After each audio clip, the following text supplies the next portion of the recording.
श्रीमद् भागवत महापुराण की जय। सरस्वती मैया की जय।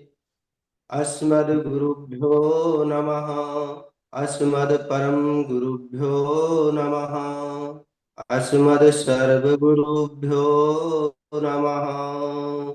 श्री राधा कृष्णभ्यां नमः। श्रीमते रामानुजाय नमः।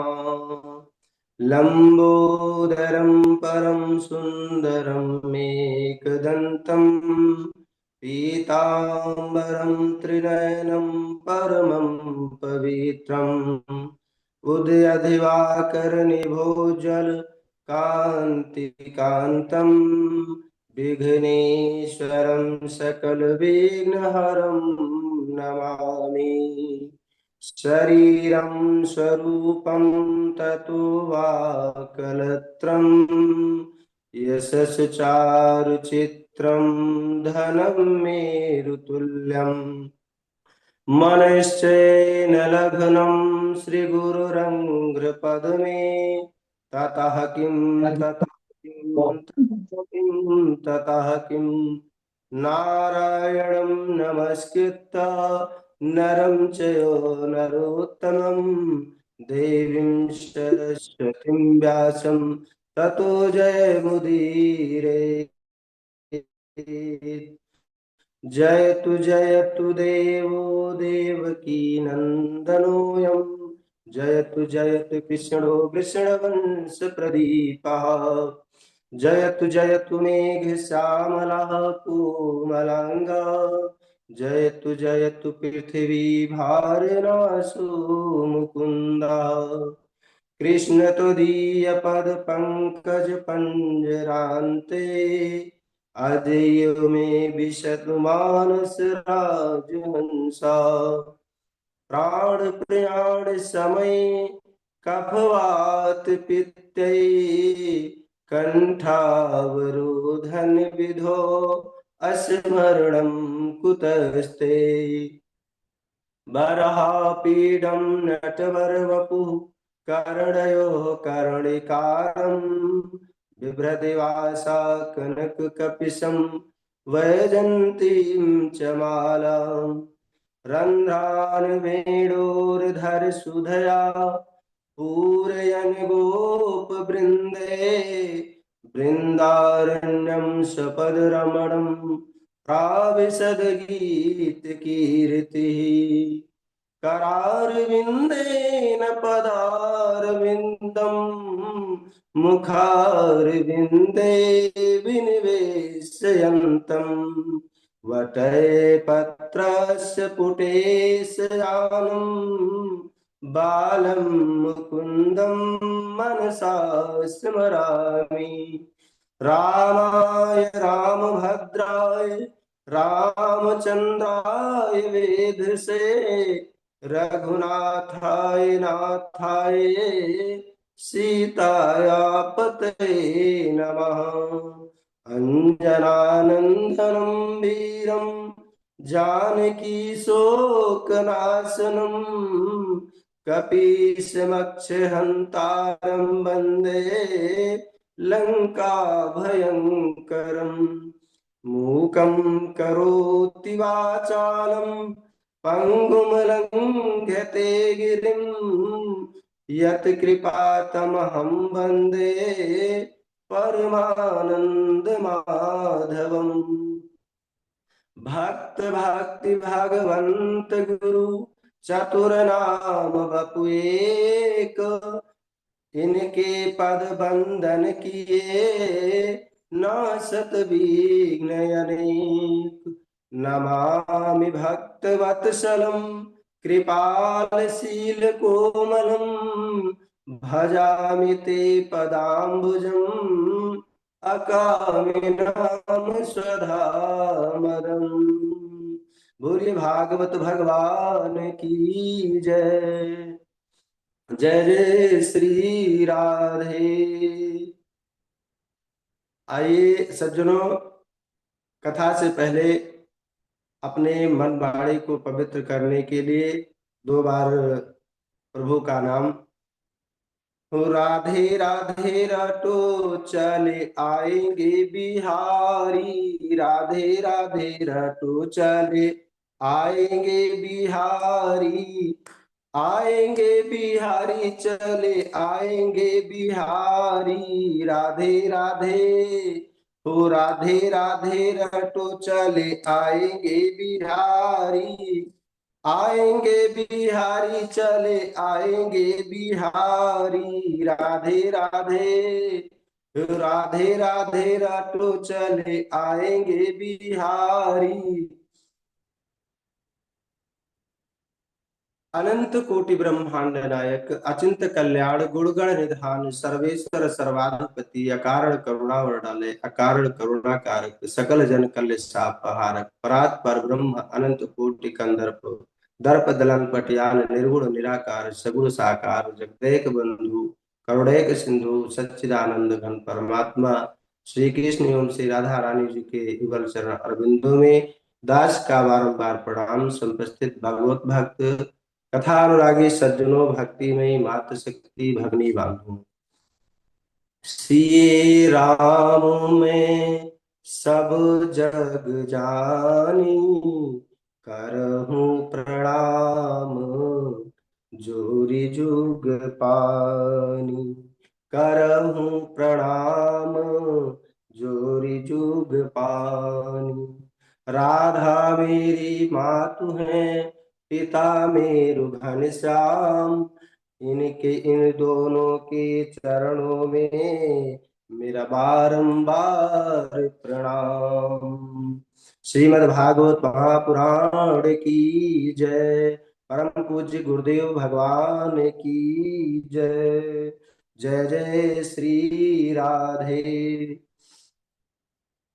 नारायणं नमस्कृत्य नरं चयो नरोत्तमं, देवीं सरस्वतीं व्यासं ततो जयमुदीरयेत्। भगवान नारायण देवी सरस्वती को हम प्रणाम करते हैं। यहाँ जय का अर्थ जय घोष नहीं है।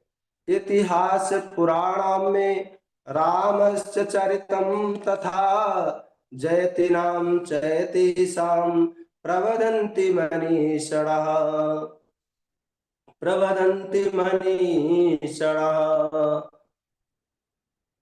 इति महाभारत पुराण वाल्मीकि रामायण, इनको विद्वान लोग जय नाम से पुकारते हैं। सवे पुंसाम परो धर्मो यतो भक्ति रधोक्षजे, अहेतु क्या प्रतिहता यात्मा संप्रसीदति। मनुष्य का परम धर्म वही है जिसके करने से भगवान श्री हरि की भक्ति प्राप्त हो, और वो भक्ति निष्काम भक्ति हो तथा सदा बनी रहे। क्योंकि कहा गया है कि प्रेम में न हो वासना तो वरदान बन जाए, भक्ति में न हो कामना तो भगवान बन जाए। भगवान श्री हरि की ऐसी निष्काम भक्ति शीघ्र ही ज्ञान और वैराग्य उत्पन्न करती है। तदपि जथा धर्म सुनिष्ठता पुंसां विश्वक्सेन कथासु यः, नोत्पादयेत् दधिरतिं श्रम एव हि केवलम्। मनुष्य भली प्रकार से स्वधर्म का पालन करता है, परंतु यदि उससे भगवान और उनकी कथाओं में प्रेम उत्पन्न नहीं होता तो वो केवल श्रम ही है।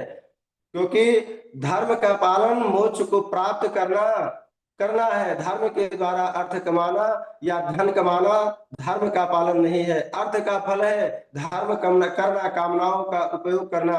जितना जीवन यापन हो सके उतना ही उपयोग करना चाहिए, क्योंकि ये जीवन तत्व जिज्ञासा के लिए उत्पन्न हुआ है। बहुत से कर्म आदि करके स्वर्ग को प्राप्त करना ये जीवन का लक्ष्य नहीं है। वदन्ति तत्तत्त्वविदस्तत्त्वं यज्ज्ञानमद्वयं, ब्रह्मेति परमात्मेति भगवानिति शब्दते। उस तत्व को ज्ञानी ब्रह्म कहते हैं, वो योगी परमात्मा कहते हैं और भक्त भगवान कहते हैं। एकम सदिप्रा बहुधा वदंती। एक ही तत्व को विद्वान अनेक अनेकों नाम से पुकारते हैं।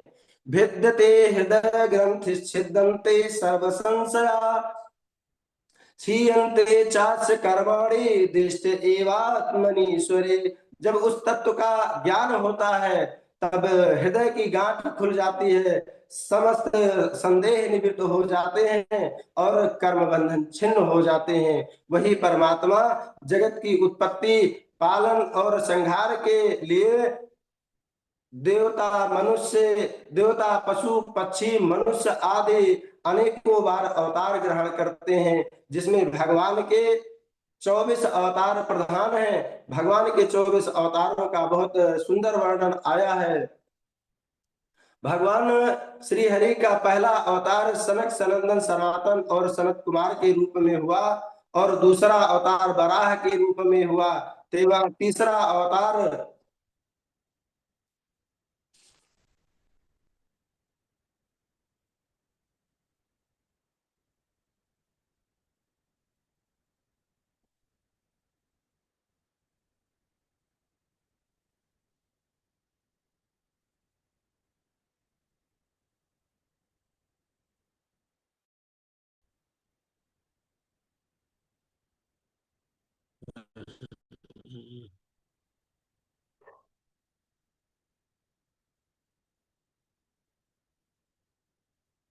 तीसरा अवतार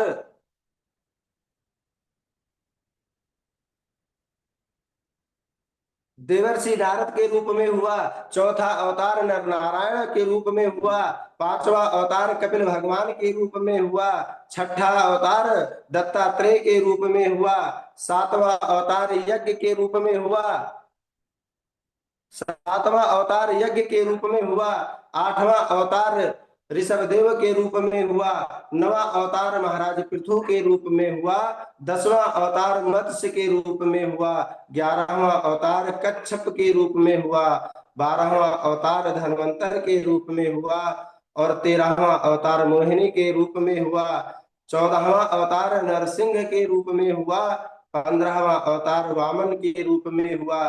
16वां अवतार परशुराम के रूप में हुआ। 17वां अवतार वेद व्यास जी के रूप में हुआ। 18वां अवतार राम के रूप में हुआ। 19वां अवतार बलराम के रूप में हुआ और 20वां अवतार कृष्ण के रूप में हुआ। 21वां अवतार हरि के रूप में हुआ। 22वां अवतार हंस के रूप में हुआ। 23वां अवतार बुद्ध के रूप में हुआ और 24वां अवतार कलयुग की समाप्ति पर जब राजा लुटेरे हो जाएंगे, सर्वत्र अधर्म व्याप्त हो जाएगा, उस समय संभल ग्राम में विष्णु यश नामक ब्राह्मण के घर कल्क भगवान का अवतार होगा।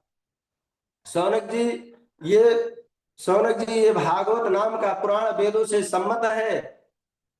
इसे मैंने वेदों से सम्मत है। इसे मैंने श्री सुखदेव जी की कृपा से, उन्हीं की अनुग्रह से जब राजा परीक्षित को कथा सुना रहे थे उसी समय मैंने भी इसका अध्ययन किया। तदपि जथा श्रुति जस मति मोरी, कही हम देखी प्रीति अति तोरी। इसी को जैसा मैंने सुना, जितनी मेरी बुद्धि ने ग्रहण किया, उसी के अनुरूप मैं आप लोगों को सुनाऊंगा सुनाऊंगा तब शौनक जी पूछते हैं कि कस्मिन् युगे प्रवृत्तेयम् अस्थाने वकेन हेतुना, कुतः संचोदितः कृष्णा कृतवान संहिता मुनि। शौनक जी, श्रीमद् भागवत महापुराण किस युग में किस स्थान पर तथा किस कारण से किया। तब तब सूत जी कहते हैं कि द्वापरे समनुप्राप्ते तीर्थये युग परये, जाता पराशर योगी वासव्याम कलया हरे। शौनक जी, तीसरे युग द्वापर में महर्षि पराशर के द्वारा वसु कन्या सत्यवती के गर्भ से भगवान के कलह अवतार श्री वेद व्यास जी का जन्म हुआ। व्यास जी भूत भविष्य के जानकार थे। उन्होंने भविष्य पर दृष्टि डाली तो देखा कि कलयुग के प्राणी कम बुद्धि वाले, कम आयु वाले, भाग्यहीन होंगे और आलसी होंगे। तब उन्होंने एक वेद के चार भाग कर दिए, चार भाग किए, ऋग्वेद, यजुर्वेद, सामवेद और अथर्ववेद। ऋग्वेद अपने शिष्य महर्षि पैल को प्रदान किया, यजुर्वेद जैमिनी को प्रदान किया, सामवेद वैशंपायन को प्रदान किया और अथर्ववेद सुमंत ऋषि को प्रदान किया। इतने पर भी उन्होंने देखा कि स्त्री शूद्र द्विज बंधुनाम त्रायीन सुत गोचरः, स्त्री शूद्र और अधम ब्राह्मणों का वेद में अधिकार नहीं है। तब उन्होंने 1,00,000 श्लोकात्मक महाभारत ग्रंथ की रचना की। इतने पर भी जब उन्हें संतोष नहीं हुआ तो भगवान का चिंतन करने लगे। उसी समय देवर्षि नारद आए, वेद व्यास जी ने उनका पूजन किया, उनको आसन प्रदान किया। तब नारद जी बोले, हे पराशर नंदन वेद व्यास जी, आपने एक वेद के 4 भाग कर दिए, महाभारत जैसा 1,00,000 श्लोक वाला इति बना दिया, फिर भी आप इस प्रकार अप्रसन्न क्यों हैं? वेद व्यास जी ने कहा, देवर्षि आपका कथन सत्य है, परंतु इस अप्रसन्नता का कारण मैं भी नहीं जानता। आप ही इसका समाधान करें। तब नारद जी बोले, यथा धर्मादयश्चार्था मुनिवर्यानुकीर्तिता न तथा वासुदेवस्य महिमा है अनुवर्णिता। वेद व्यास जी, आपने जिस प्रकार धर्म अर्थ काम मोक्ष पुरुषार्थ का पुराणों में वर्णन किया है, उस प्रकार भगवान तथा भगवान की भक्ति का वर्णन नहीं किया है। इसलिए कहा गया है कि नैष्कर्म यच्युत भाव वर्जितम न शोभते ज्ञान मलम निरंजनम। कोई काम निष्कामता से युक्त हो, भगवान भक्ति से रहित हो, उसकी शोभा नहीं होती। इसलिए आप समाधि में भगवान की लीलाओं का स्मरण करिए, भगवान की सुंदर सुंदर कथाओं की, भगवान की सुंदर सुंदर लीलाओं की रचना करिए। भगवान करुणा वत्सल है, करुणा की मूर्ति है, वह अवश्य आप पर कृपा करेंगे और आपकी यह अप्रसन्नता दूर हो जाएगी। तब नारद जी बोले, अहम पुरातीत भवे भवम मुने दास्यास्तु कस्याश्चन वेदवादिनां निरपितो बालक एव योगिनां शुश्रूणे प्रवेश निर्विभीषिताम्। वेद व्यास जी, मैं पूर्व जन्म में एक दासी का पुत्र था, एक दासी का पुत्र। वेद व्यास जी, मैं पूर्व जन्म में एक दासी का पुत्र था, मेरा जन्म हुआ और मेरा इतना बड़ा दुर्भाग्य था कि मेरे बचपन में ही मेरे पिता की मृत्यु